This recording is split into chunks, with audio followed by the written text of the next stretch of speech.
A blessed day to everyone. So, we're done na po sa ating Bible reading. So, ang binabasa po natin ngayon ay First Chronicle chapter 1 hanggang chapter 5. So, let's see po, no? Meron po tayong highlight dito na alam ko naman narinig nyo na, but let's magnify it today. No, elaborate pa natin at super highlight natin ngayong gabi.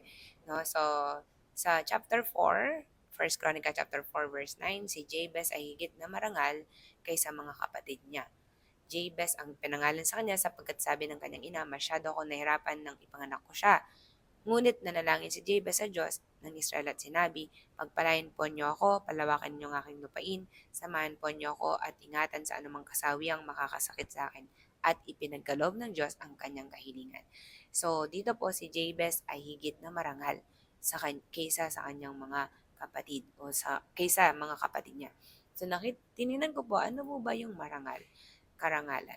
So, sa Tagalog po, meaning, no, ang Tagalog na ito ay sa ano po is noble, honorable, or dignified. So, para mas ma-elaborate po natin ng maayos ay he has a he is a person of high moral character who possess integrity, honesty, and a strong sense of respect and decency. Wow! So, siya po'y higit na marangal. So, ibig sabihin, kapatid, talaga pong ang buhay ay hindi po um, nakaayon kung ano yung ano mo, no? I mean, hindi sa pera. Hindi nakabase talaga doon. No? Kundi doon sa character. So, character, no? At yun ay lalabas sa pagkakaroon mo ng integrity, honesty, and strong sense of respect and decency. Oh, now I understand that God wants us to become the person He wants us to become. No? And everything will gonna follow. Kapatid, wala pong natatalo o hindi kailanman, no?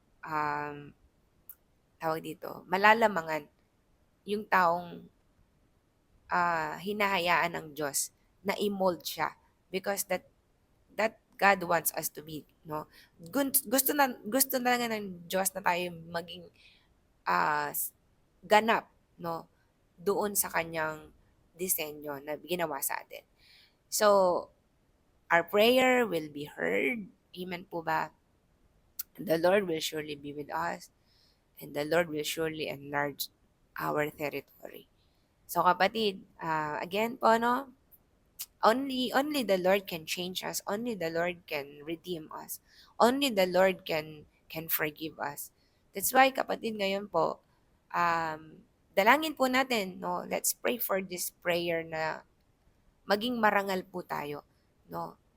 Let's first to God, no? Totoo 'yun, sinasabi po ng mga pastors and mga leaders po natin that uh, the result of our public life o yung mga ginagawa po natin, ah, yun ay magiging resulta ng ating mga private life.